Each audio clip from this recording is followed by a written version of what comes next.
பிதாவுக்கும் குமாரனுக்கும் பரிசுத்த ஆவிக்கும் மகிமை உண்டாவதாக. இப்பொழுதும் நம்முடைய ஆராதனைக்கு ஆரம்பமாக தேவனுடைய திருச்சமூகத்தை நோக்கி பார்.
நம்முடைய ஆராதனைக்கு ஆரம்பமாக தேவனுடைய நாமம் மகிமைப்படும்படியாக நாம் அனைவரும் எழுந்திருந்து பாமாலையிலிருந்து 326வது பாடலை பாடுவோம். பாமாலையின் 326. ரட்சா பெருமானை பாரும் புண்ணிய பாதம் அண்டினோம். பாமாலை 326.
நம்முடைய ஆராதனைக்கு உதவியாக காலை மாலை ஆராதனை முறைகளிலே இரண்டாம் ஆராதனை முறையை நாம் பின்பற்றுவோமாக. நாம் நின்ற வண்ணமாக கர்த்தரை தொழுது கொள்ளுவோம். கடவுள் ஆவியாய் இருக்கிறார். அவரை தொழுது கொள்கிறவர்கள் ஆவியோடும் உண்மையோடும் அவரை தொழுது கொள்ள வேண்டும். நம்முடைய பிதாவாகிய கடவுளாலும் இயேசு கிறிஸ்துவின் நாமத்தினாலும் உங்கள் அனைவருக்கும் கிருபையும் சமாதானமும் உண்டாவதாக. இது கர்த்தர் உண்டு பண்ணின நாள். இதிலே களி கூர்ந்து மகிழ கடவோம். சூரியன் உதிக்கும் திசை தொடங்கி அது அஸ்தமிக்கும் திசை மட்டும் கர்த்தருடைய நாமம் துதிக்கப்படுவதாக. கடவுள் ஒளியாய் இருக்கிறார். அவரில் எவ்வளவேனும் இருள் இல்லை. அவர் ஒளியில் இருக்கிறது போல நாமும் ஒளியிலே நடந்தால் ஒருவரோடு ஒருவர் ஐக்கியப்பட்டிருப்போம். அவருடைய குமாரனாகிய இயேசு கிறிஸ்துவின் ரத்தம் சகல பாவங்களையும் நீக்கி நம்மை சுத்திகரிக்கும். திரியேக கடவுளை போற்றுவோமாக. நின்ற வண்ணமாக திரியேக கடவுளை போற்றுவோம். சேனைகளின் தேவனாகிய கர்த்தரே, நீர் பரிசுத்தர் பரிசுத்தர் பரிசுத்தர். வானமும் பூமியும் உமது மகிமையால் நிறைந்திருக்கின்றன. உன்னதத்திலே ஓசன்னா. கர்த்தரின் நாமத்தினாலே வந்தவரும் வருகிறவருமானவர் சோதரிக்கப்பட்டவர். உன்னதத்திலே ஓசன்னா. கடவுளே நீர் பரிசுத்தர். கடவுளே நீர் பரிசுத்தர். சர்வ வல்லவரே நீர் பரிசுத்தர். சர்வ வல்லவரே நீர் பரிசுத்தர். சாவாமை உடையவரே நீர் பரிசுத்தர். சாவாமை உடையவரே நீர் பரிசுத்தர். ஆண்டவரே, எங்களுக்காக சிலுவையில் அறையுண்ட எங்கள் மீட்பரே, எங்கள் மேல் கிருபையாயிரும். ஆண்டவரே, எங்களுக்காக சிலுவையில் அறையுண்ட எங்கள் மீட்பரே, எங்கள் மேல் கிருபையாயிரும். பரிசுத்த ஆவியானவராகிய ஆண்டவரே, எங்கள் மேல் கிருபையாயிரும். பரிசுத்த ஆவியாகிய ஆண்டவரே, எங்கள் மேல் கிருபையாயிரும். ஆண்டவரே, எங்கள் ஜெபங்களையும் எங்கள் ஆராதனையும் ஏற்றுக்கொண்டு எங்கள் மேல் கிருபையாயிரும். ஆண்டவரே, எங்கள் மேல் மனதுருகி எங்கள் மேல் கிருபையாயிரும். பாவ அறிக்கை. அன்பிற்குரியவர்களே, நமக்குள் பாவம் இல்லை என்போம், ஆனால் நம்மை நாமே வஞ்சிக்கர்களாவோம். நமக்குள் உண்மை இல்லை. நமது பாவங்களை நாம் அறிக்கையிட்டால் பாவங்களை நமக்கு மன்னித்து எவ்வித அநீதமும் நீங்க நம்மை சுத்திகரிப்பதற்கு கர்த்தர் நம்பத்தக்கவரும் நீதியும் உள்ளவருமாய் இருக்கிறார். கடவுளுடைய ராஜ்யம் சமீபித்திருக்கிறது. மனம் திரும்பி சுவிசேஷத்திலே நம்பிக்கை வையுங்கள். நமது பலவீனங்களுக்காக பரிதபிக்க முடியாத பிரதான ஆசாரியர் நமக்கு இராமல் எல்லா விதத்திலும் நம்மை போல் சோதிக்கப்பட்ட பாவம் இல்லாத பிரதான ஆசாரியர் நமக்கு இருக்கிறார். ஆகையால் நாம் முழங்கால் படியிட்டு மௌனமாக நம்மை நாமே சோதனை செய்வோமாக.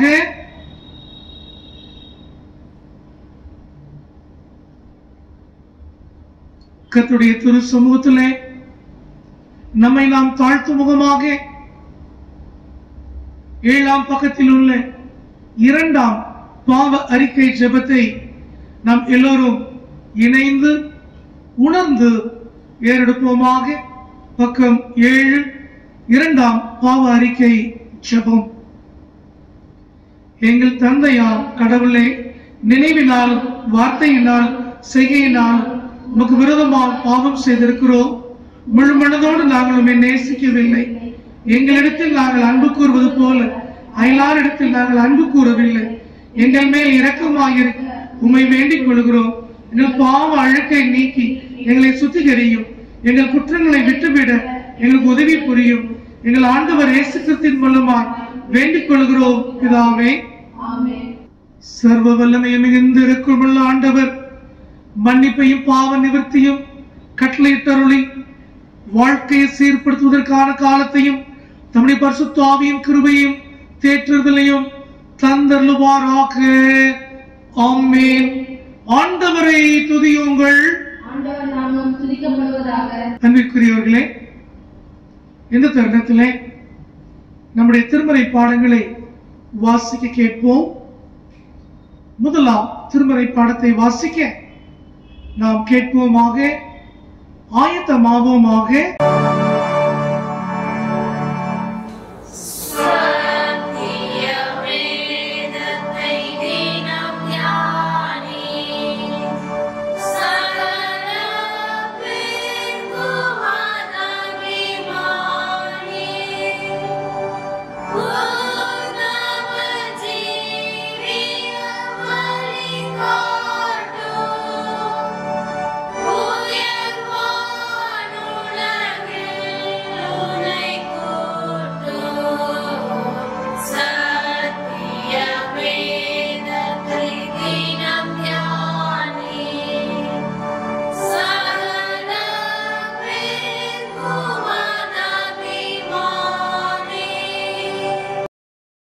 நாளுக்கென்று வாசிக்க தெரிந்து கொள்ளப்பட்ட முதலாம் வேத பாடம் அப்போஸ்தலருடைய நடபடிகள் 26ஆம் அதிகாரம் வசனங்கள் 12 முதல் 23 வரை.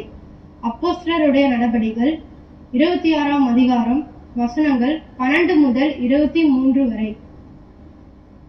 இப்படி செய்து வருகையில் நான் பிரதான ஆசாரியரிடத்தில் அதிகாரமும் உத்தரவும் பெற்று தமஸ்குவுக்கு போகும்போது மத்தியான வேளையில், ராஜாவே, நான் வழியிலே சூரியனுடைய பிரகாசத்திலும் அதிகமான ஒளி வானத்திலிருந்து என்னையும் என்னோடு கூட பிரயாணம் பண்ணினவர்களுடைய சுற்றி பிரகாசிக்க கண்டேன். நாங்கள் எல்லோரும் தரையிலே விழுந்தபோது, சவுலே சவுலே, நீ ஏன் என்னை துன்பப்படுத்துகிறாய்? முள்ளில் உதைக்கிறது உனக்கு கடினமா என்று எபிரேய பாஷையிலே என்னுடனே சொல்லுகிற ஒரு சத்தத்தை கேட்டேன். அப்பொழுது நான், ஆண்டவரே, நீ யார் என்றேன். அதற்கு அவர், நீ துன்பப்படுத்துகிற இயேசு நானே. இப்பொழுது நீ எழுந்து காலூன்றி நில். நீ கண்டவைகளையும் நான் உனக்கு தரிசனமாகி காண்பிக்க போகிறவைகளையும் குறித்து உன்னை ஊழியக்காரனாகவும் சாட்சியாகவும் ஏற்படுத்துகிறதற்காக உனக்கு தரிசனமானேன். உன் சுய ஜனத்தார் இடத்தினின்றும் அந்நிய ஜனத்தார் இடத்தினின்றும் உன்னை விடுதலையாக்கி அவர்கள் என்னை பற்றும் விசுவாசத்தினாலே பாவ மன்னிப்பையும் பரிசுத்தமாக்கப்பட்டவர்களுக்குரிய சுதந்திரத்தையும் பெற்றுக்கொள்ளும்படியாக அவர்கள் இருளை விட்டு ஒளியிடத்திற்கும் சாத்தானுடைய அதிகாரத்தை விட்டு தேவனிடத்திற்கும் திரும்பும்படிக்கும் நீ அவருடைய கண்களை திறக்கவும் பொருட்டு இப்பொழுது உன்னை அவர்களுக்கு அனுப்புகிறேன் என்றார். ஆகையால் அகிரிப்பா ராஜாவே, நான் அந்த பிரமதர்சனுக்கு கீழ்ப்படியாதிருக்கவில்லை. முன்பு தமஸ்குவிலும் எருசலேமிலும் யூதேயா தேசம் எங்கும் உள்ளவர்களிடத்திலும் பின்பு புறஜாதியாரிடத்திலும் நான் போய் அவர்கள் தேவனிடத்திற்கு மனம் திரும்பி குணப்படவும் மனம் திரும்புவதற்கேற்ற கிரியையையும் செய்யவும் வேண்டும் என்று அறிவித்தேன். இது நிமித்தமே யூதர்கள் தேவாலயத்திலே என்னை பிடித்து கொலை செய்ய பிரயத்தனம் பண்ணினார்கள். ஆனாலும் தேவ அனுகிரகம் பெற்று நான் அந்நாளில் வரைக்கும் சியோனிற்கும் பெரியவருக்கும் சாட்சி கூற வருகிறேன்.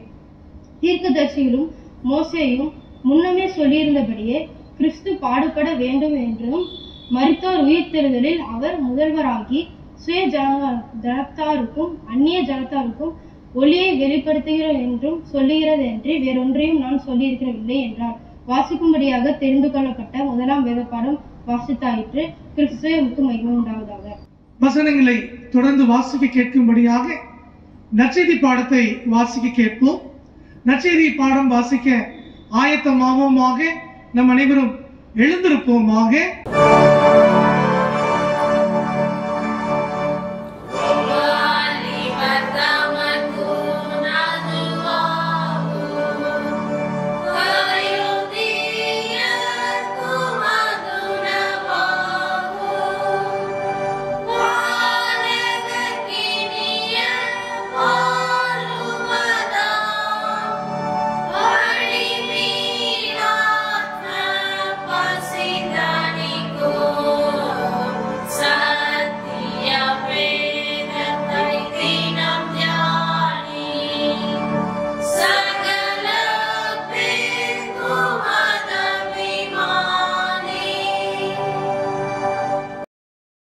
இன்றைய நாளுக்காக வாசிக்கும்படியாக தெரிந்து கொள்ளப்பட்ட சுவிசேஷ வேத பாடம் யோவான் எழுதின சுவிசேஷம் 11ஆம் அதிகாரம் வசனங்கள் 17 முதல் 28 வரை.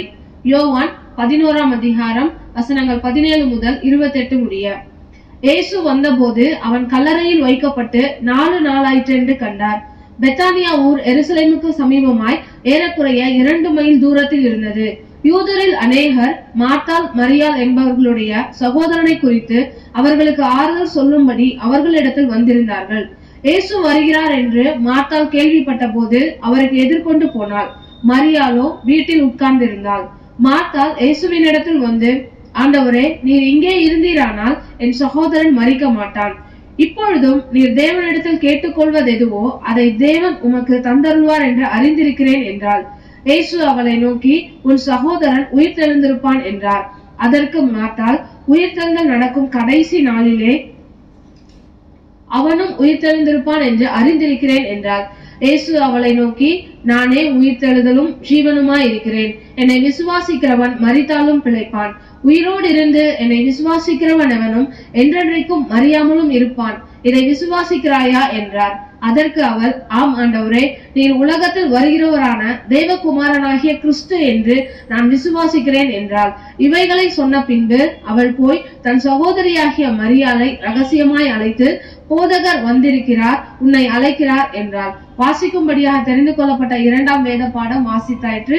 கிறிஸ்துவே உமக்கே மகிமை உண்டாவதாக. வசனங்களை வாசிக்க கேட்டிருக்கிற நாம் நம்முடைய விசுவாசத்தை அப்போஸ்தலர்களின் விசுவாச பற்றுறுதியின் மூலமாய் உறுதி செய்து கொள்வோமாக. அப்போஸ்தலர் விசுவாச பிரமாணத்தை நம்முடைய பற்றுறுதியாய் உறுதி செய்து கொள்வோம். வானத்தையும் பூமியில் படைத்து சர்வ வல்லுள்ள பிதாவாகிய தேவனை விசுவாசிக்கிறேன். அவருடைய ஒரே குமாரனாகிய நம்முடைய நாதர் இயேசு கிறிஸ்துவை விசுவாசிக்கிறேன். அவர் பரிசுத்த ஆவியினாலே கன்னி மரியாதையில் உட்பவித்து பிறந்தார். பொந்திய பிலாத்துவின் காலத்தில் பாடுபட்டு சிலுவையில் அறையும் மறித்து அடக்கம் பண்ணப்பட்டு பாதாளத்தில் இறங்கினார். 3ஆம் நாள் மருத்துவத்திலிருந்து எழுந்தள்ளினார். பரமண்டத்துக்கு ஏறி சர்வவல்ல பிதாவாய் தேவனுடைய வலது பாகத்தில் வீற்றிருக்கிறார். அவ்விடத்திலிருந்து உயிருள்ளோரையும் மரித்தோரையும் நியாயத்திற்கு வருவார். பரிசுத்த ஆவியை விசுவாசிக்கிறேன். பொதுவாயிருக்க பரிசுத்த சபையும் பத்வானுடைய ஐக்கியமும் பாவ மன்னிப்பும் சரீர வீழ்த்துதலும் நித்திய ஜீவனும் உண்டு விசுவாசிக்கிறேன். ஆமென். கர்த்தர் உங்களோடு இருப்பாராக. ஜெபம் செய்வோம்.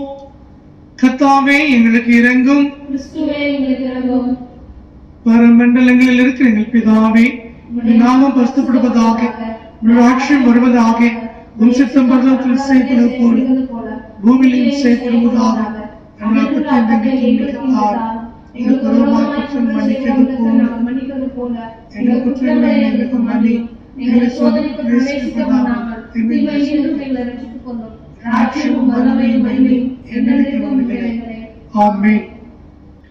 ஆண்டவரே, உமது இரக்கத்தை எங்களுக்கு காண்பியும்.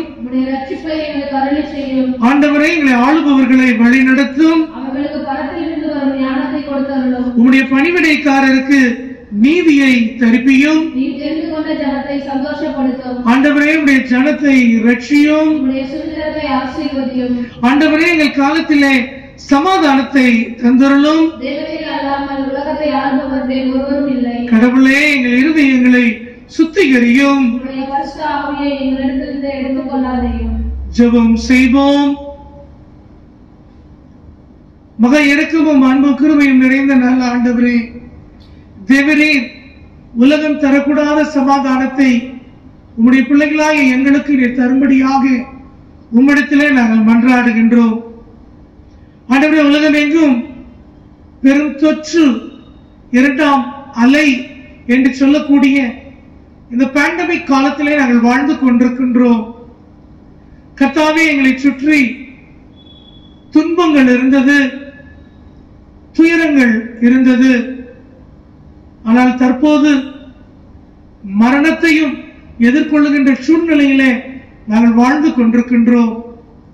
கர்த்தாவே, துக்கமுகமாய் காணப்படுகின்ற எல்லா குடும்பத்திலும் கர்த்தருடைய வல்லமையும் ஆற்றலும் கொடுக்கப்பட்டு உயிர்த்த ஆண்டவரின் பிள்ளைகள் என்பதற்கு அடையாளங்களாய் காணப்படுகின்ற விசுவாசத்தையும் நம்பிக்கையும் கர்த்தர் நீர்த்தார்.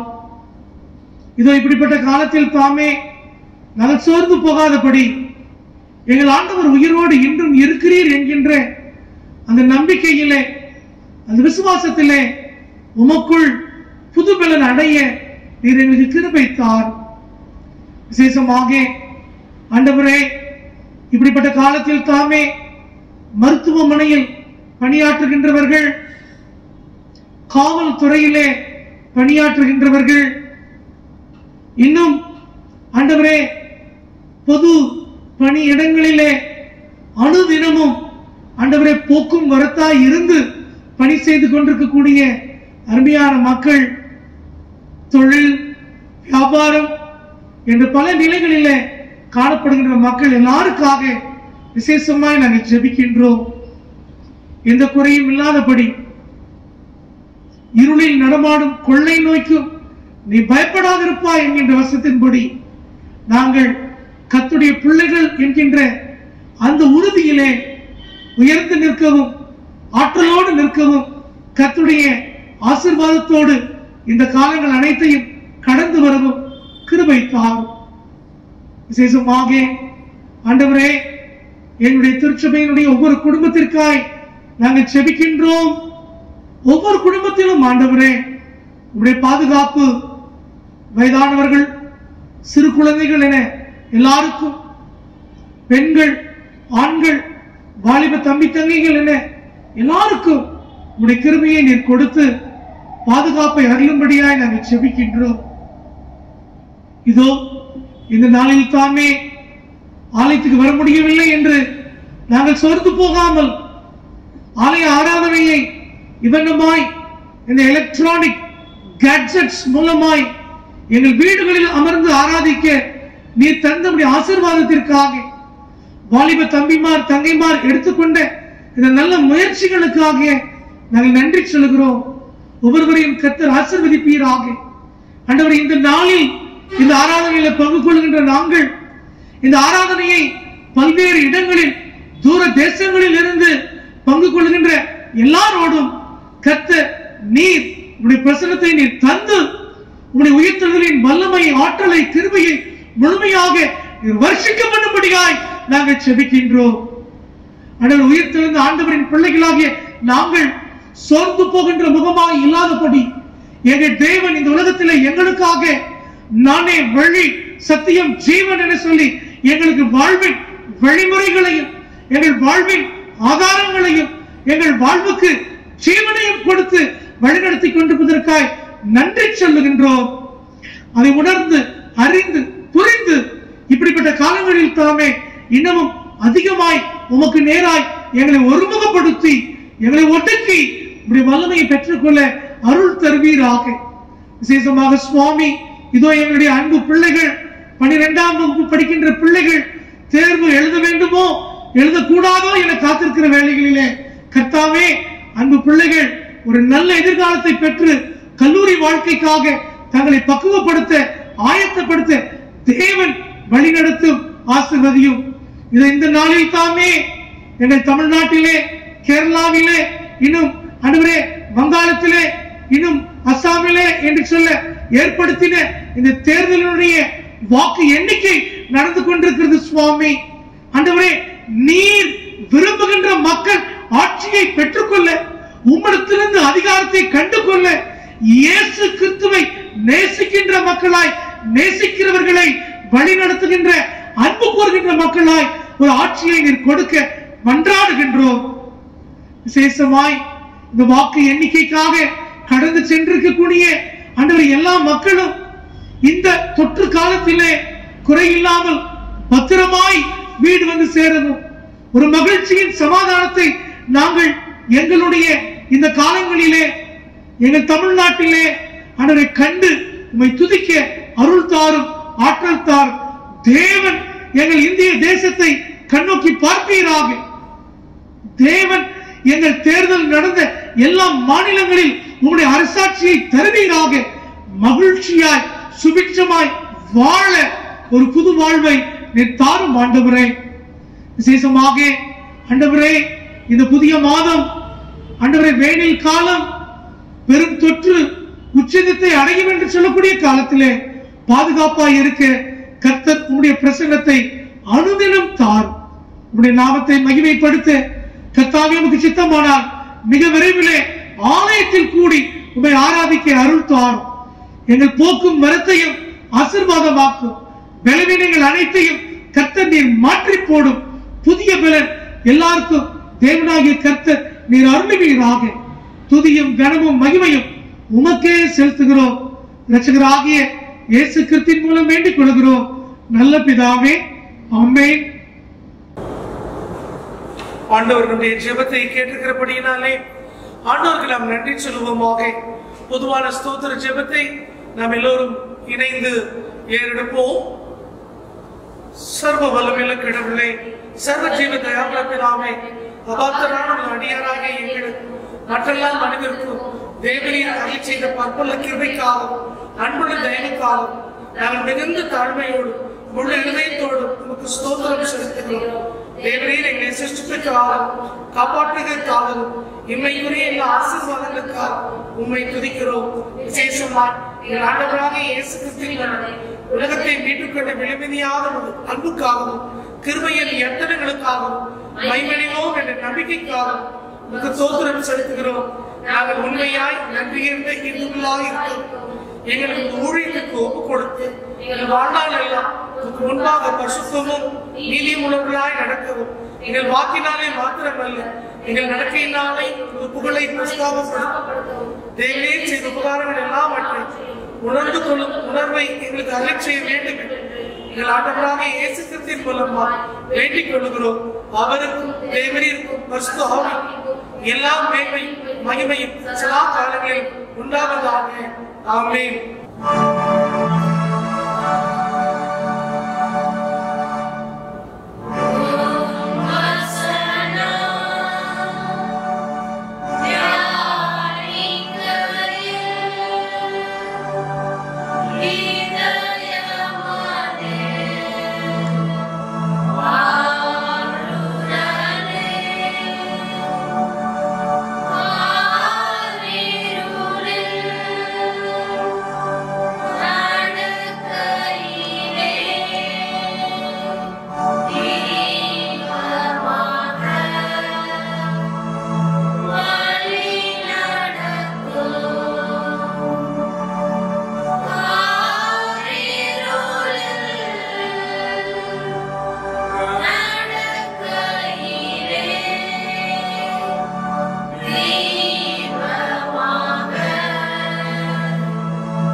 ஆண்டவராகிய இயேசு கிறிஸ்துவின் நாமத்தினாலே உங்கள் அனைவருக்கும் என்னுடைய அன்பின் வாழ்த்துக்களை தெரிவித்துக் கொள்கின்றேன்.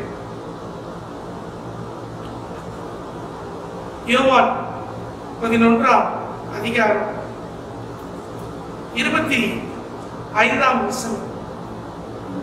இயேசு அவளை நோக்கி, நானே உயிர்த்தெழுதலும் ஜீவனுமாய் இருக்கிறேன். என்னை விசுவாசிக்கிறவன் மரித்தாலும் பிழைப்பான் என்றார். ஜெபம் செய்வோம். மகா இரக்கமும் அன்புமே நிறைந்த நல்ல ஆண்டவரே, உயிர்த்தெழுதலும் ஜீவனும் நானே என்கின்ற உங்களுடைய அருமையான வாக்குத்தத்த வசனத்திற்காக நன்றி சொல்கின்றோம். இதோ இந்த அருமையான நாளிலும் உடைய திவ்ய வசனத்தை தியானிக்கின்ற எங்களோடு கர்த்தர் கடந்து வாரும். அடியேனை மறைத்து நீர் இங்கு வெளிப்படுவீராக. இயேசு கிறிஸ்துவின் மூலமே ஜெபிக்கிறோம் நல்ல பிதாவே, ஆமென். ஆண்டவராகிய இயேசு கிறிஸ்துவின் நாமத்தினாலே உங்கள் அனைவருக்கும் மீண்டுமாய் என்னுடைய வாழ்த்துதலை தெரிவித்துக் கொள்கின்றேன். இயேசு கிறிஸ்து உயிர்த்தெழுந்த பிறகு 4வது வாரம் என்று சொல்லக்கூடிய இந்த அருமையான ஞாயிற்றுக்கிழமை நாளிலே தேவனுடைய செய்தியை கேட்கும்படியாக நாம் கூடி வந்திருக்கிறோம். தென்னிந்திய திருச்சபை இந்த நாளிலும் நமக்கு கொடுத்திருக்கிற தலைப்பு Believing in Christ, the resurrection. உயிர்த்தெழுந்த கிறிஸ்துவின் மீது நம்பிக்கை என்ற ஒரு தலைப்பு நமக்கு கொடுக்கப்பட்டிருக்கிறது. அன்பானவர்களே, யோவான் 11ஆம் அதிகாரம் 25ஆம் வசனம், நானே உயிர்த்தெழுதலும் ஜீவனுமாய் இருக்கிறேன் என்கின்ற இயேசு கிறிஸ்துவினுடைய இந்த வார்த்தைகளை குறித்து இன்றைக்கு நாம் தியானம் செய்ய இருக்கிறோம். இயேசு கிறிஸ்து உலகத்திலே வாழ்ந்த பொழுது நானே என்று சொல்லி கிட்டத்தட்ட 7 முறை ஐயம் என்று தன்னை உறுதியாக அவர் சொல்வதை குறித்து யோவான் நற்செய்தி நூலிலே நாம் வாசிக்கிறோம். யோவான் நற்செய்தி நூலிலே ஐயம் என்று சொல்லக்கூடிய, நானே என்று சொல்லக்கூடிய இந்த வசனங்கள் 7 இடத்திலே கொடுக்கப்பட்டிருக்கிறது. யோவான் 6:35 ஜீவ அப்பம் நானே. 8:12 உலகத்திற்கு நானே ஒளியாய் இருக்கிறேன். 10:7 நானே ஆடுகளுக்கு வாசலாய் இருக்கிறேன். 10:11 நானே நல்ல மேய்ப்பன். இன்றைக்கு கேட்கின்ற இந்த செய்தி 11:25 உயிர்த்தெழுதலும் ஜீவனும் நானே. 14:6 நானே வழி சத்தியம் ஜீவன். 15:1 நானே மெய்யான திராட்சை செடி. அன்பானவர்களே, ஆண்டவராகிய இயேசு கிறிஸ்து தன்னை நான் தான் என்று சொல்லி உறுதியாய் சொல்லும் பொழுது இத்தனை இடங்களிலே ஜீவ அப்பம், ஒளி, வாசல், மேய்ப்பன், உயிர்த்தெழுதல், வழி, மெய்யான திராட்சை செடி என்று சொல்லும் பொழுது இது அன்றைக்கு வாழ்ந்த மக்கள் இதை ஏற்றுக்கொள்வதற்கு மிகவும் தயங்கினார்கள் என்று பார்க்கிறோம். யோவான் 8ஆம் அதிகாரத்திலே நாம் வாசிக்கும் பொழுது பிரதான ஆசாரியரும் பரிசேயரும் அங்கிருந்த வேதபாரகரும் இயேசு கிறிஸ்துவினிடத்திலே தர்க்கம் பண்ணுகின்ற ஒரு காரியத்தை குறித்து பார்க்கிறோம்.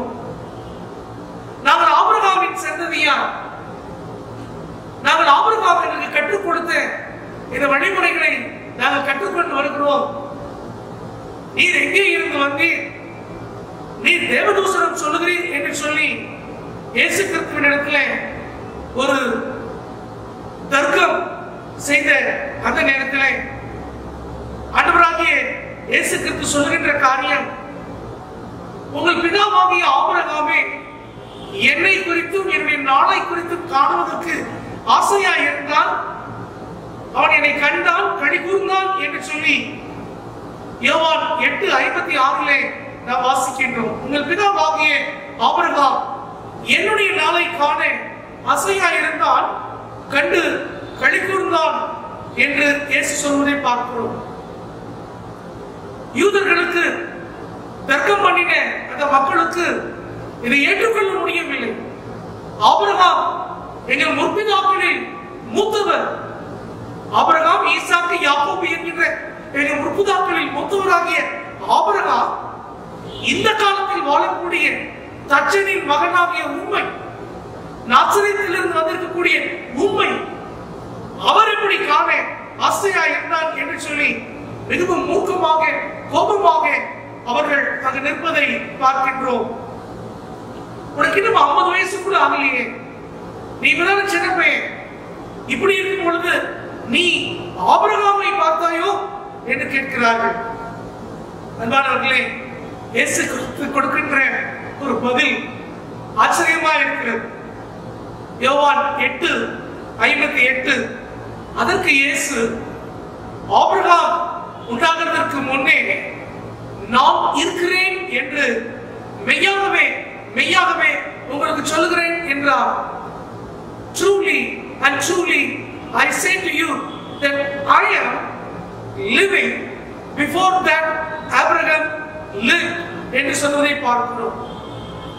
I am என்கின்ற இந்த வார்த்தை கிரேக்க பாஷையிலே ஈகோ ஐமி என்று சொல்லக்கூடிய ஒரு வார்த்தையாகும். மோசே அன்றைக்கு முச்செடியின் மூலமாய் தேவன் பேசின பொழுது உன்னுடைய நாமம் என்ன என்று மோசேயும் தேவனும் அன்றைக்கு பேசிக் கொண்டிருந்த அந்த சூழ்நிலையிலே I am who I am இருக்கிறவராகவே நான் இருக்கிறேன் என்று தேவன் மோசேயினிடத்திலே தன்னை வெளிப்படுத்தின அந்த வார்த்தை I am who I am இருக்கிறவராகவே இருக்கிறேன், நித்திய காலமாய் இருக்கிறேன், present continuous tense அந்த என்றும் சொல்லக்கூடிய அந்த சொற்றொடரிலே அது கொடுக்கப்பட்டிருப்பதை பார்க்கிறோம். அதே சொல் இயேசு கிறிஸ்து பயன்படுத்துகிறார். I am who lived before that Abraham lived என்று சொல்வதை பார்க்கின்றோம். அதே வார்த்தையை இயேசு கிறிஸ்து பாருங்கள், மார்த்தா அன்றைக்கு தன்னுடைய சகோதரனாகிய லாசர் மரித்து போய் இருக்கிற அந்த சூழ்நிலையிலே தன்னுடைய சகோதரனை குறித்து இயேசு வந்து உதவி செய்ய வேண்டும் என காத்திருந்த அந்த சூழ்நிலையில் மத்தியிலும் இயேசு வந்திருந்தால், நீர் வந்திருந்தால் என் சகோதரன் மரித்து போயிருக்க மாட்டானே என்று மார்த்தா துக்கத்துடனே காணப்படுகின்ற வேளையில் தான் இயேசு மார்த்தாவுக்கு கொடுக்கின்ற பதில் யோவான் 11:25 இயேசு அவளை நோக்கி, நானே உயிர்த்தெழுதலும் ஜீவனுமாய் இருக்கிறேன் என்று சொல்வதை பார்க்கிறோம். அதை தொடர்ந்து அவர் சொல்லுகிறார், என்னை விசுவாசிக்கிறவன் மரித்தாலும் பிழைப்பான். Those who believe me, though he dies, he will live என்று சொல்வதை பார்க்கின்றோம்.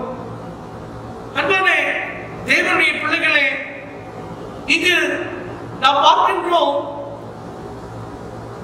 இயேசு கிறிஸ்து உயிர்த்தெழுதலை குறித்து போதிக்கின்ற பொழுது அந்த உயிர்த்தெழுதலிலே தன்னை உயிர்த்தெழுதலாகவும் ஜீவனாகவும் அவர் சொல்வதை பார்க்கின்றோம். 2 விதமான வாக்குத்தத்தத்தை அல்லது உண்மையை அல்லது வாழ்வில் நாம் கற்றுக்கொள்ள வேண்டிய அபியாசப்படுத்த வாழ்க்கையை இயேசு கிறிஸ்து கூறுகிறார் என்பதை நாம் புரிந்து கொள்ள வேண்டும். பழைய ஏற்பாட்டிலே சூனேம் என்கின்ற ஒரு ஊரிலே ஒரு ஸ்திரீ வாழ்ந்து வந்தால் அவள் தன்னுடைய மகன் மரித்து போனான் என்று சொல்லி எலிசா தீர்க்கதரிசியின் இடத்திலே ஆள் அனுப்பி எலிசாவை தன் வீட்டுக்கு அழைத்து தன் மகன் இவனுமாய் இறந்து போனான் என்று சொல்லி அவன் அந்த இடத்திலே முறையிடுவதை பார்க்கிறோம்.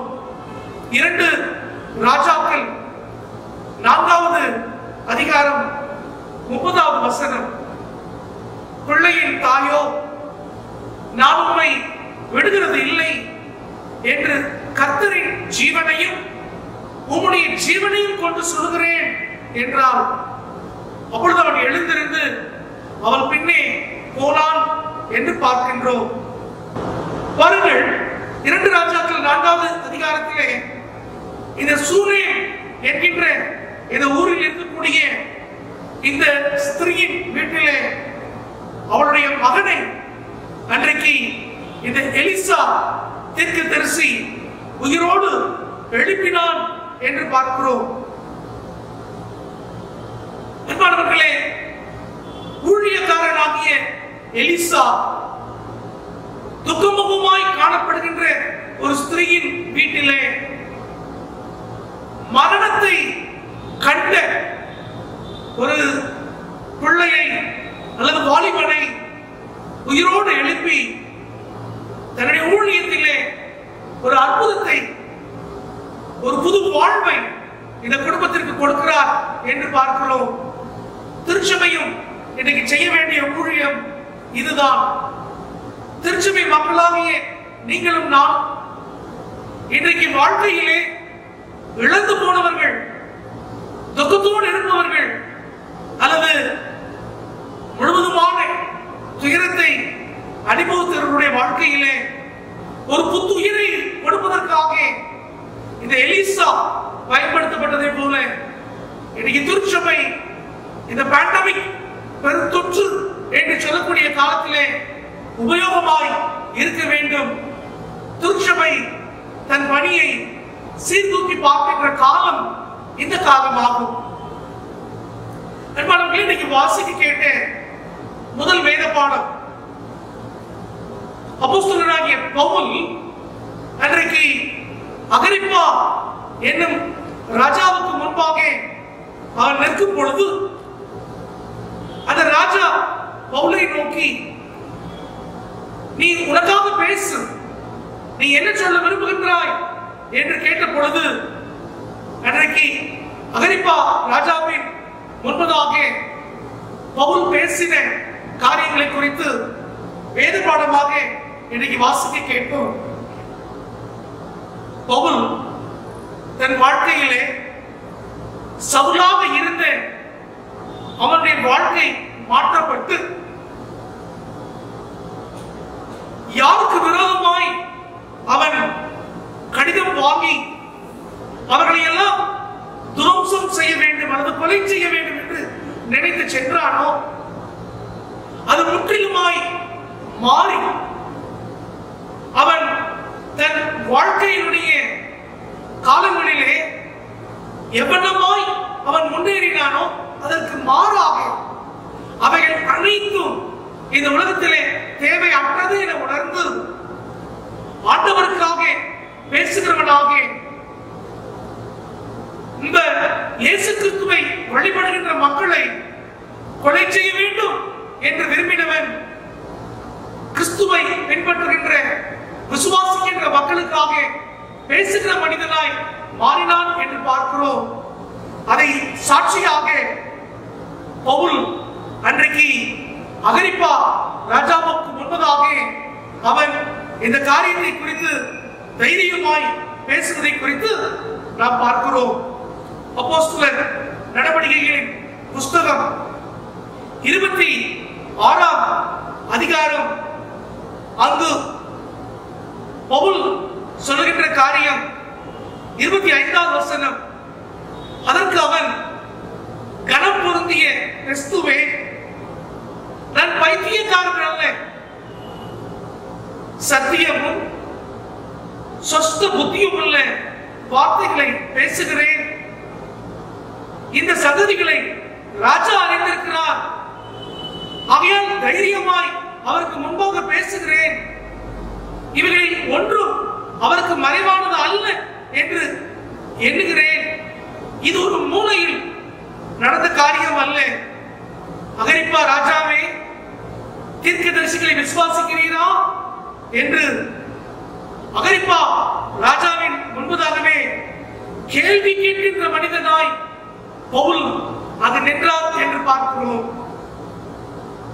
உயிர்த்தெழுந்த ஆண்டவரை தன்னுடைய வாழ்க்கையிலே சந்தித்த பவுலின் வாழ்வு மாறுகின்றது. அநேகருடைய வாழ்க்கையை அவர் மாற்றுகின்றார். அன்பிற்குரிய தேவ பிள்ளையே, இன்னைக்கு நம்முடைய வாழ்க்கையில் கூட மற்றவர்களுக்கு உதவி செய்ய வேண்டும் அல்லது மற்றவர்களுக்கு வாழ்க்கையை மாற்ற வேண்டும் என்று நாம் விரும்புவோம் என்று சொன்னால், முதலாவது நமக்கு இந்த அனுபவம் தேவை. We need a personal encounter. We need a personal meeting with this resurrected Christ. இந்த உயிர்த்தெழுந்த ஆண்டவர் சந்திக்கின்ற எதிர்கொள்கின்ற தனிப்பட்ட வாழ்வினுடைய அந்த அனுபவம் அவசியம். பவுலாகிய இந்த மனிதனுடைய, இந்த அப்போஸ்தலனுடைய, இந்த ஊழியக்காரனுடைய வாழ்க்கையிலே அந்த தனிப்பட்ட அனுபவம் அவன் கண் தெரியாத மனிதனாக அல்ல, மாறாக அறிவில் சிறந்தவன். திடீரென்று அவன் அறிவு குறைந்து போனது போல, அவன் கண் தெரியாத நிலை, அவனுடைய அனைத்து மேன்மைகளும் ஒன்றுமில்லாமல் போனதை போல அவன் உணர்ந்து பவுல் சொல்கின்றார், என் கல்வி, மேன்மை, செல்வம் எல்லாம் குப்பை என்று சொல்வதை பார்க்கிறோம். நான் அல்ல, கிறிஸ்துவே என்னில் பிழைத்திருக்கிறார் என்று சாட்சி பகர்வதை பார்க்கிறோம். பவுல் உயிர்த்தெழுந்த இயேசு கிறிஸ்துவுக்காக திருச்சபையில் சாட்சி பகர்ந்தார், அப்போஸ்தலர்கள் மத்தியிலே சாட்சி பகர்ந்தார், பல தேசங்களுக்கு சென்று சாட்சி பகர்ந்தார். ஏன்? அகிரிப்பா ராஜாவுக்கு முன்பதாக அங்கு பணியாற்றின, அந்த அரண்மனையில் பணியாற்றின அந்த பெஸ்துவுக்கு முன்பதாக, ஏன் இன்னும் சொல்ல வேண்டும் என்று சொன்னால் ராயனுக்கு முன்பதாக, பிஃபோர் சீசர் என்று சொல்லி எல்லாருக்கும் முன்பதாக சாட்சி கொடுக்க விரும்புகிறார் என்று பார்க்கிறோம். உயிர்த்தெழுந்த ஆண்டவரை தன் வாழ்க்கையில் சந்தித்த பவுல் அவருக்காக பேசுகிறார். அன்பானவர்களே, ஒரு பிள்ளை மரித்து போனால் உயிரோடு எழுப்பப்பட்டார். உயிர்த்தெழுந்த ஆண்டவரை நேரில் சந்தித்த அனுபவம் பவுலுக்கு அன்றைக்கு தேசங்களை மாற்றக்கூடிய அந்த ஒரு வாழ்வாக, ஊழியமாக, அருப்பணியாக இருந்தது என்று பார்த்தோம். இதனுடைய மூல, இதனுடைய முதன்மையான காரியத்தை இயேசு கிறிஸ்துவின் வாழ்க்கையிலிருந்து கற்றுக்கொள்கிறோம் என்று சொன்னால், அதுதான் யோவான் நற்செய்தி நூலிலே 11ஆம் அதிகாரத்திலே இன்றைக்கு வாசிக்க கேட்ட இந்த பகுதியின் சம்பவம் நமக்கு நன்றாய் தெரியும். யோவான் 11ஆம் அதிகாரம் நம் அனைவருக்கும் தெரிந்த ஒரு சம்பவம். பெத்தானியா என்னும் ஊரிலே வாழ்ந்த இயேசுவுக்கு பிரியமான ஒரு குடும்பம், மார்த்தாள், மரியாள், அவர்கள் சகோதரர் லாசரு, இவர்களுடைய இந்த அருமையான ஒரு சாட்சி நிறைந்த ஒரு வாழ்க்கையை இயேசு கிறிஸ்து நேசித்தார் என நாம் பார்க்கின்றோம். நடந்த காரியம் என்ன? இயேசு கிறிஸ்து பெத்தானியா என்கின்ற ஊருக்கு 2 மைல் தூரம், 3 கிலோமீட்டர் தூரத்திலே அவர் இருந்த பொழுது அவருக்கு ஒரு செய்தி வருகின்றது. லாசரின் சகோதரியாகிய மார்த்தாள் அன்றைக்கு இயேசு கிறிஸ்து அந்த பகுதியில் இருக்கிறார் என்று அறிந்து இயேசுவினிடத்திலே பேச வருகின்றார். என்ன பேச வருகின்றார்? யோவான் 11:21 மார்த்தாள் இயேசுவினிடத்தில் வந்து, ஆண்டவரே, நீர் இங்கே இருந்திருந்தீரானால் என் சகோதரன் மரிக்க மாட்டான் என்று சொல்வதை பார்க்கின்றோம். அதோடு அவள் நிறுத்திக் கொள்ளவில்லை.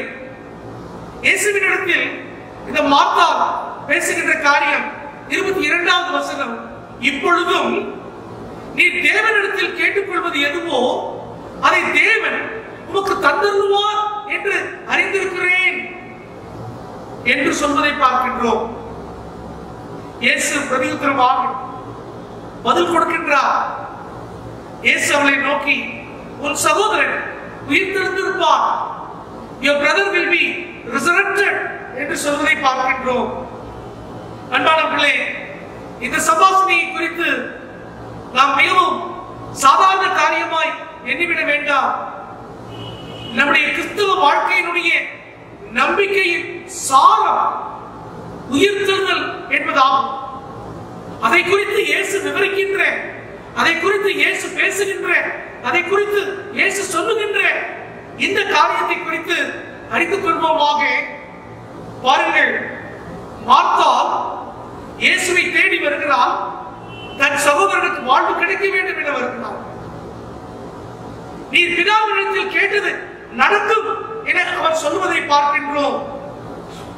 உன் சகோதரன் பிழைப்பான் என்று இயேசு சொல்லும் பொழுது மார்த்தா சொல்லுகின்ற காரியம் 24வது வசனம், அதற்கு மார்த்தா உயிர்த்தெழுதல் நடக்கும் கடைசி நாளிலே அவனும் என் சகோதரனாகிய லாசருவும் உயிர்த்தெழுந்திருப்பான் என்று அறிந்திருக்கிறேன் என்றார். அன்பானவர்களே, இயேசு கிறிஸ்து இந்த உலகத்திலே வாழ்ந்த பொழுது எத்தனையோ போதகத்தை, எத்தனையோ நற்காரியங்களை, எத்தனையோ அறிவுரைகளை அவர் கற்றுக் கொடுத்தார். நானே என்று சொல்லுகின்ற அந்த நிலைப்பாடுகளிலே 5வது குறிப்பாக உயிர்த்தெழுதலும் ஜீவனுமாய் இருக்கிறேன் என்று சொல்லக்கூடிய அந்த வார்த்தைகளை குறித்து மார்த்தா சொல்லுகின்ற காரியம், நான் அறிந்திருக்கிறேன். I knew this. My brother will be resurrected at the time of resurrection என்று சொல்வதை பார்க்கிறோம். எனக்கு தெரியும் என் சகோதரன் ஒரு காலத்தில் உயிர்த்தெழுவான் என்று சொல்வதை பார்க்கின்றோம். அன்பானவர்களே, இதற்கு கொடுக்கின்ற பதில்தான், மார்த்தாளுக்கு இயேசு கிறிஸ்து கொடுக்கின்ற பதில்தான், நானே உயிர்த்தெழுதல் ஜீவனுமாய் இருக்கிறேன். I am the resurrection and life என்று சொல்வதை பார்க்கின்றோம். 2 காரியத்தை நாம் அறிந்து கொள்வோமாக. இயேசு கிறிஸ்து உயிர்த்தெழுதலை சொல்கின்றார், அதோடு நிறுத்தவில்லை, ஜீவனும் நானே உயிர்த்தெழுதலும் நானே என்று 2 காரியத்தை குறித்து சொல்வதை பார்க்கின்றோம். அன்பானவர்களே, இயேசு கிறிஸ்து இல்லாமல் உயிர்த்தெழுதல் இல்லை, இயேசு கிறிஸ்து இல்லாமல் ஜீவன் இல்லை என்பதை புரிந்து கொள்வோமாக. இயேசு கிறிஸ்து இந்த 2 காரியத்தை குறித்து தன்னை முன்னிறுத்தி அவர் சொல்லுகின்றார், நானே உயிர்த்தெழுதலும் ஜீவனுமாய் இருக்கிறேன். என்னை விசுவாசிக்கிறவர் மரித்தாலும் பிழைப்பார். If anybody dies, he will be resurrected என்று சொல்கின்றார். விசுவாச வாழ்க்கையிலே பிழைப்பு, உயிர்ப்பு உண்டு என்பதை இயேசு கிறிஸ்து சொல்வதை பார்க்கின்றோம். அன்பானவர்களே, 1 யோவான் 5:11-12 நாம் வாசிக்கும் பொழுது அங்கு நாம் கற்றுக்கொள்ளக்கூடிய காரியம், இயேசு கிறிஸ்து உயிர்த்தெழுதலை குறித்து சொன்ன அந்த காரியத்தை குறித்து தெளிவாக அன்றைக்கு சொல்லப்பட்டிருக்கிறது. தேவன் நமக்கு நித்திய ஜீவனை தந்திருக்கிறார். அந்த ஜீவன் அவருடைய குமாரனில் இருக்கிறது என்பதே அந்த சாட்சியாம். 12வது வசனம், குமாரனை உடையவன் ஜீவனை உடையவன். தேவனுடைய குமாரன் இல்லாதவன் ஜீவன் இல்லாதவன். இயேசு கிறிஸ்து சொன்ன அந்த காரியத்தை யோவான் எழுதி வைத்திருக்கிறார். உயிர்த்தெழுதலும் ஜீவனும் நானே குமாரனை உடையவன் ஜீவனை உடையவன், தேவனுடைய குமாரன் இல்லாதவன் ஜீவன் இல்லாதவன் என்று இந்த அனுபவத்தை யோவான் அப்போஸ்தலன் அங்கு பதிவு செய்கின்றார். பிரியமானவர்களே, பாருங்கள், அது மாத்திரமல்ல, மரணத்தை குறித்து தெளிவாக அறிந்து கொள்ள வேண்டிய ஒரு குறிப்புரை 1 கொரிந்தியர் 15ஆம் அதிகாரம். இங்கு வசனத்திலே நாம் வாசிக்கின்றோம் 53, 54வது வசனம். அழிவுள்ளதாகிய இது அழியாமையையும் சாவுக்கு ஏதுவாகிய இது சாவாமையையும் தரித்துக் கொள்ள வேண்டும். அழிவுள்ளதாகிய இது அழியாமையையும் சாவுக்கு ஏதுவாகிய இது சாவாமையையும் தரித்துக் கொள்ளும் பொழுது மரணம் ஜெயமாக விழுங்கப்பட்டது என்று எழுதியிருக்கிற வார்த்தை நிறைவேறும். மரணமே உன் ஜெயம் எங்கே? மரணமே உன் கூர் எங்கே? பாதாளமே உன் ஜெயம் எங்கே என்று சொல்லி மரணத்தை குறித்து கேள்வி கேட்கும் முகமாக 1 கொரிந்தியர் 15வது அதிகாரத்திலே வாசிக்கின்றோம். அதற்கு கொடுக்கப்படுகின்ற பதில் என்ன? அதற்கு கொடுக்கப்படுகின்ற விடயம் என்ன? மரணத்தின் கூர் பாவம், பாவத்தின் பலன் நியாயப்பிரமாணம், நம்முடைய கர்த்தராகிய இயேசு கிறிஸ்துவினாலே ஜெயம் கொடுக்கிற தேவனுக்கு ஸ்தோத்திரம். மரணத்தினுடைய ஜெயம் எங்க இருக்கிறது?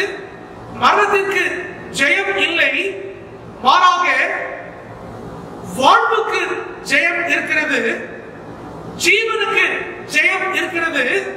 அந்த ஜீவன் யார் மூலமாய் கொடுக்கப்பட்டிருக்கிறது என்று சொன்னால் இயேசு கிறிஸ்துவினாலே நமக்கு ஜெயம் கொடுக்கப்பட்டிருக்கின்றது.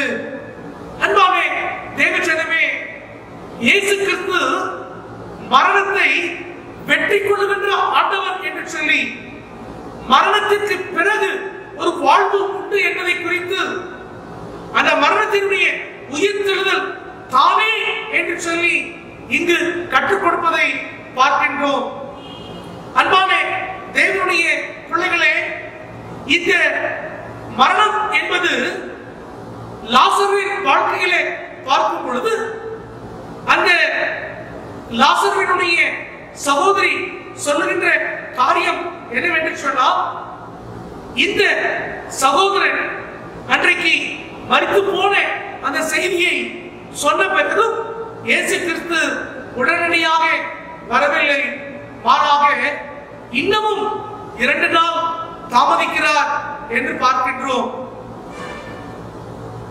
ஆனால் 2 நாளுக்கு பிறகு இயேசு கிறிஸ்து தன்னுடைய சீடர்களிடத்திலே சொல்லுகின்றார், இயேசு லாசருவை எழுப்ப வேண்டும், லாசருவை பார்க்க வேண்டும் என்று சொல்லி அது வருகின்றார். பெத்தானியாவுக்கு அவர் வருகின்றார். ஆனால் தாமதமாகிவிட்டது. பாருங்கள், லாசருடைய இன்னொரு சகோதரி மரியா இயேசு வந்த பொழுது இயேசுவின் பாதத்தில் விழுந்து 32வது வசனம், ஆண்டவரே, நீர் இங்கே இருந்திருந்தீர், ஆனால் என் சகோதரன் மரிக்க மாட்டான் என்றால் அவள் அழுகிறதையும் அவளோடு கூட இருக்கின்ற யூதர்கள் அழுகிறதையும் இயேசு கண்ட பொழுது ஆவியில் கலங்கி துயரம் அடைந்து, எங்கே வைத்தீர்கள் என்று கேட்கிறார். வந்து பாரும் என அழைக்கிறார்கள். 35வது வசனம், யோவான் 11:35, இயேசு கண்ணீர் விட்டார். Jesus wept. இயேசு கண்ணீர் விட்டார். தான் நேசித்த ஒரு குடும்பம், தான் அறிந்த ஒரு மக்கள் துயரம், மரணம் உண்டான பொழுது அந்த துக்கத்திலே இயேசு பங்கேற்கிறார். அந்த துக்கத்திலே இயேசு கிறிஸ்து அவர்களோடு நின்று துயரப்படுகின்றார். அன்பான தேவச்சனமே, இந்த 21ஆம் நூற்றாண்டிலே, இந்த 2021ஆம் ஆண்டிலே நம்மை சுற்றி இருக்கக்கூடிய இந்த பேண்டமிக் என்று சொல்லக்கூடிய பெரும் தொற்று காலத்திலே எத்தனை மரணம், எத்தனை துயரம், எத்தனை துன்பம், எத்தனை ஓலம், இவைகளிலே தேவனுடைய துயர் இல்லையா? தேவனுடைய பங்களிப்பு இல்லையா?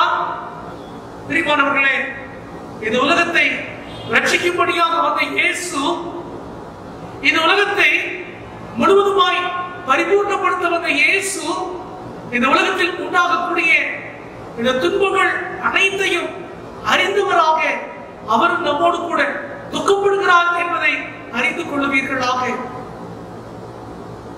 அன்பானவர்களே, இயேசு எந்த இடத்தில் வைத்தீர்கள் என்று சொல்லி அங்கு வந்து 4 நாட்களுக்கு பிறகு அந்த இடத்திலே, அந்த நாற்றம் உண்டான இடத்திலே மறித்து 4 நாட்கள் ஆனதற்கு பிறகு காலங்களையும் கொடிய நிகழ்வுகளையும் கடந்திருக்கின்ற அந்த மனிதகுமாரனாகிய தேவகுமாரனாகிய நம்முடைய நாதர் இயேசு கிறிஸ்து, லாசருவே வெளியே வா என்று அழைப்பதை பார்க்கின்றோம்.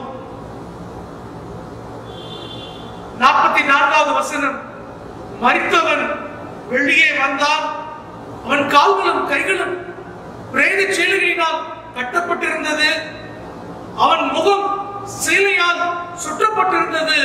இயேசு அவர்களை நோக்கி, இவனை கட்டவிழ்த்து விடுங்கள் என்றார். அப்பொழுது மரியாள் இடத்தில் வந்திருந்து இயேசு செய்தவைகளை கண்டவர்களாகிய யூதர்களில் அநேகர் அவரிடத்தில் விசுவாசம் உள்ளவர்கள் ஆனார்கள். 46வது வசனம், அவர்களில் சிலர் பரிசேயரிடத்தில் போய் இயேசு செய்தவைகளை அவர்களுக்கு அறிவித்தார்கள். 47வது வசனம், பிரதான ஆசாரியரும் பரிசேயரும் ஆலோசனை சங்கத்தை கூடிவரச் செய்து, நாம் என்ன செய்கிறது, இந்த மனுஷன் அநேக அற்புதங்களை செய்கிறானே என்று திகைத்து போனார்கள். பிரியமானவர்களே, நானே என இயேசு சொன்ன 7 நிகழ்வுகளிலே 5வது சம்பவம், நானே உயிர்த்தெழுதலும் ஜீவனுமாய் இருக்கின்றேன். 1 தெசலோனிக்கேயர் 4:13 வாசிக்கின்றோம், நித்திரை அடைந்தவர்களின் நிமித்தம் நீங்கள் நம்பிக்கையற்றவர்களான மற்றவர்களைப் போல துக்கித்து அறிவில்லாது இருக்க மனது இல்லை. 14வது வசனம், இயேசுவானவர் மரித்து பின்பு உயிர்த்தெழுந்தார் என்று விசுவாசிக்கின்றோம். அப்படியே இயேசுவுக்குள் நித்திரை அடைந்தவர்களையும் தேவன் அவரோடு கூட கொண்டு வருவார். கர்த்தருடைய வார்த்தையை முன்னிட்டு நாங்கள் உங்களுக்கு சொல்லுகிறதாவது, கர்த்தருடைய வருகை விட்டும் உயிரோடு இருக்கும் நாம் நித்திரை அடைந்தவர்களுக்கு முந்திக் கொள்வதில்லை. வேதாகமம் மரணத்தை சொல்லுகின்ற வார்த்தை நித்திரை. வேதாகமம் மரணத்தை குறித்து சொல்லுகின்ற காரியம் நித்திரை. இயேசு லாசரு நித்திரையாய் இருக்கிறார். எலிசா அந்த வாலிபன் நித்திரையாய் இருக்கிறார். அதுபோலவே சிறுபெண்ணே எழுந்திரு என்று சொல்லி அநேக உயிர்த்தெழுதலை குறித்து வேதாகமம் கற்றுக் கொடுக்கிறது. ஆனால் பிரியமானவர்களே, உயிர்த்தெழுந்த சிறுபெண்ணும் உயிர்த்தெழுந்த வாலிபனும் உயிர்த்தெழுந்த லாசருவும் மரித்து போனார்கள். நம்முடைய ஆண்டவராகிய இயேசு கிறிஸ்துவோ உயிர்த்தெழுதலாகவே இருக்கிறார். மார்த்தாளுக்கு இயேசு சொன்ன உயிர்த்தெழுதல் என்பது ஒரு சம்பவம். It was an event for Martha, but for Jesus it is life. உயிர்த்தெழுதல் என்பது ஒரு புது வாழ்வு. மார்த்தாளுக்கு உயிர்த்தெழுதல் என்பது ஒரு குறிப்பிட்ட ஒரு காலத்தில் உண்டான ஒரு நிகழ்வு. It became an event in the life of his brother. ஆனால் இயேசு கிறிஸ்துவோ அது லாசருவின் வாழ்க்கையில் உண்டான காரியம் அல்ல, நானே உயிர் தொழுதல் என்று சொல்வதை பார்க்கின்றோம். அன்பானவர்களே, மார்த்தாளுக்கு உயிர் தொழுதல் என்பது ஒரு கோட்பாடு அல்லது ஒரு நம்பிக்கை. ஒரு காலத்தில் இது நடக்கும். ஆனால் இயேசுவோ ஒரு காலம் அல்ல, இப்பொழுது நடைபெறுகிறது. நான் தான் உயிர்த்தெழுதல் என்று அங்கு அவர் முன்னால் வருவதை பார்க்கின்றோம். மார்த்தாளுக்கு உயிர்த்தெழுதல் என்பது எதிர்காலத்தில் நடக்கக்கூடிய சம்பவம். ஆனால் இயேசு சொல்லுகின்றார், நானே உயிர்த்தெழுதல். இன்று உயிர்த்தெழுதலை குறித்து நீ நம்ப வேண்டும் என்று சொல்வதை பார்க்கின்றோம். இயேசு கிறிஸ்து அன்றைக்கு மார்த்தாளை பார்த்து ஒரு கேள்வி கேட்கின்றார். உயிர்த்தெழுதல் உண்டாகும் என்பதை குறித்து நீ விசுவாசிக்கிறாயா என்று ஒரு கேள்வி கேட்பதை நாம் பார்க்கின்றோம். யோவான் 11ஆம் அதிகாரத்திலே இயேசு கிறிஸ்து 26வது அதிகாரத்திலே மன்னிக்க வேண்டும் 26வது வசனத்திலே சொல்லுகின்ற காரியம், உயிரோடு என்னை விசுவாசிக்கிறவன் எவனும் என்றைக்கும் மரியாமலும் இருப்பான். இதை விசுவாசிக்கிறாயா? Do you believe என்று கேட்பதை பார்க்கின்றோம்.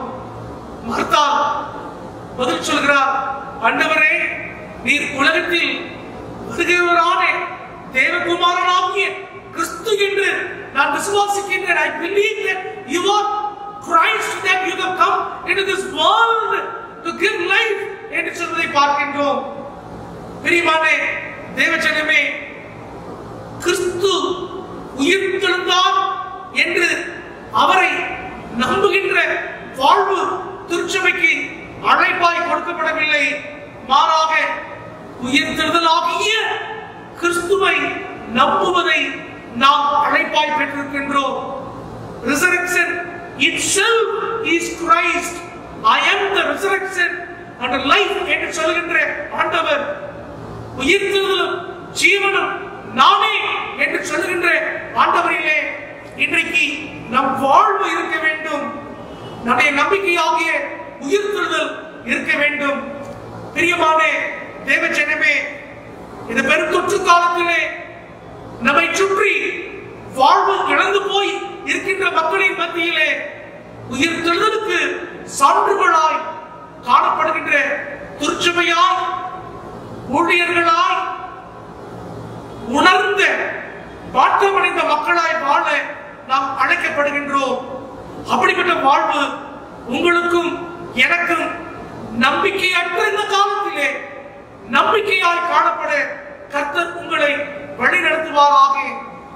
தேவனே உயிர்த்தெழுதல், இயேசு கிறிஸ்துவே ஜீவன்.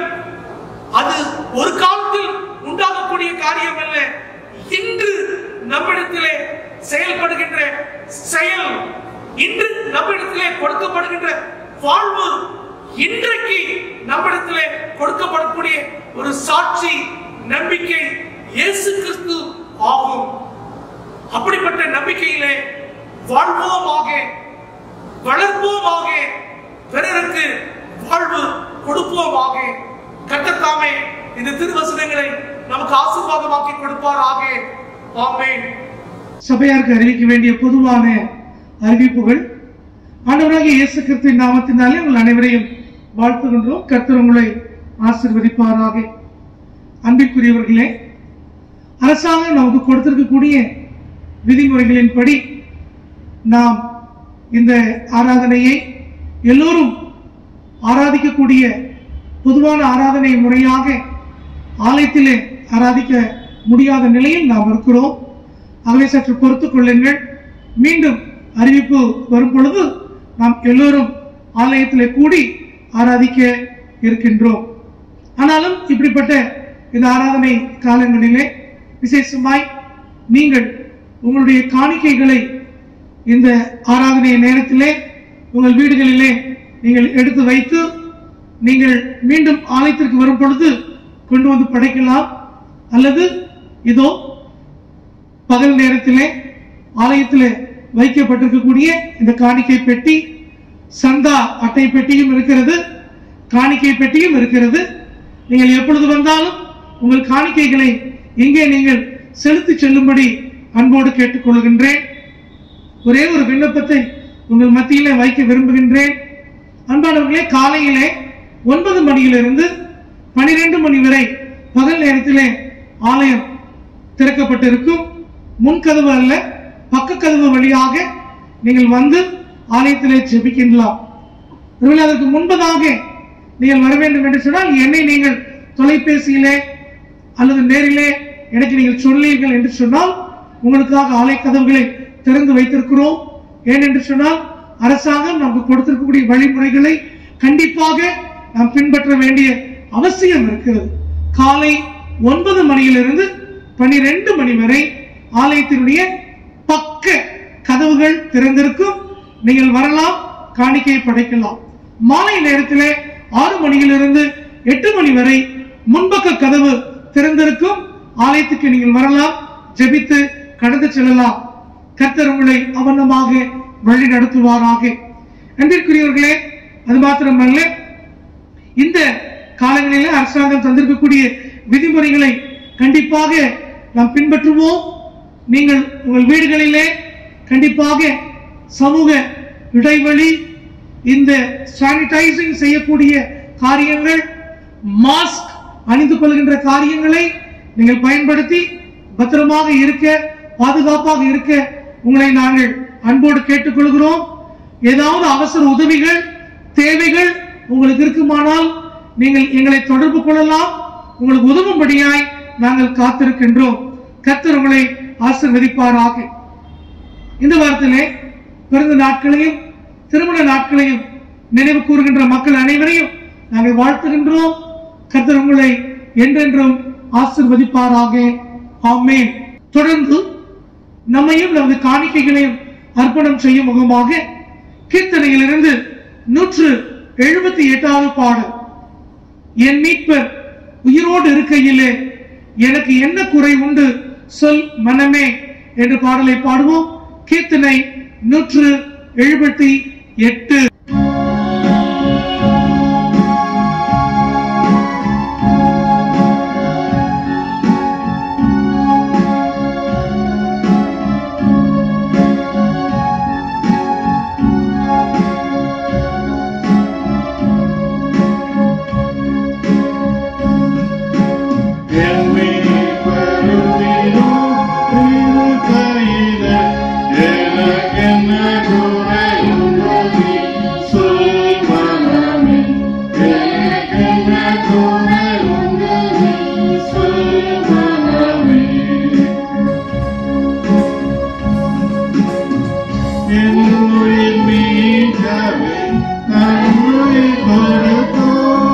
Thank you.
ஜெபம் செய்வோம்.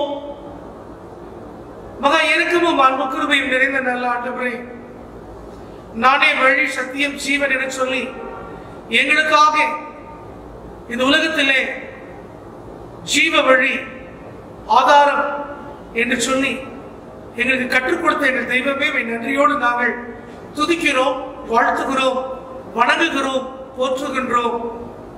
இது அந்த நேரத்திலே எங்களையும் எங்களது காணிக்கைகளையும் உடைய திரு சமூகத்திலே ஒப்படைக்கிறோம். ஆண்டவரே தேவரே, நீர் அங்கீகரித்து எங்கள் காணிக்கைகளை நீர் ஏற்றுக்கொண்டு அது போலவே எங்களையும் நீர் ஏற்றுக்கொண்டு அங்கீகாரம் செய்யும்படியாய் மன்றாடுகின்றோம். கர்த்தாவே, விரைவிலேயே ஆலயத்தில் கூடி வந்து உம்மை ஆராதிக்க எங்களுக்கும் எங்குமுள்ள திருச்சபைக்கும் ஆசீர்வாதத்தை கர்த்தர் நீர் கொடுக்கும்படியாய் மன்றாடுகின்றோம். இந்த ஆராதனைக்காய் நன்றி சொல்லுகிறோம். ஆண்டவரே, உதவியாய் இருந்து எல்லா மக்களுக்காய் உம்மை துதிக்கின்றோம். தேவனே, நீர் தந்திருக்கக்கூடிய இந்த நல்ல வழிக்காக உம்மை நன்றியோடு உம்மை நாங்கள் துதிக்கிறோம். ஆண்டவரே, கர்த்தருடைய நாமம் எங்களிலும் இந்த ஆராதனையிலும் மகிமைப்பட்டதற்காய் நன்றி சொல்லுகிறோம். இயேசு கிறிஸ்துவின் மூலமே ஜெபிக்கிறோம் எங்கள் நல்ல பிதாவே, ஆமென். ஆண்டவருக்கு நன்றி சொல்லுவோம். என் ஆத்துமாவே கர்த்தரை ஸ்தோத்திரி, என் முழுவதுமே பரிசுத்த நாமத்தை ஸ்தோத்திரி. என் ஆத்துமாவே கர்த்தரை ஸ்தோத்திரி, கர்த்தர் செய்த சகல பாரங்களை மறவாதே. ஆமென்.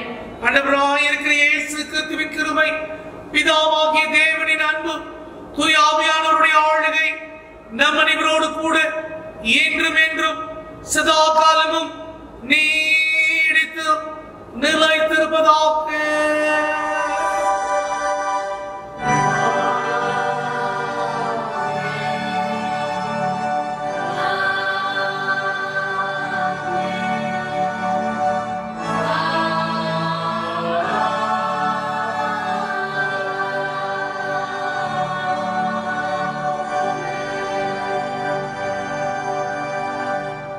கர்த்தர் உங்களோடு இருப்பாராக.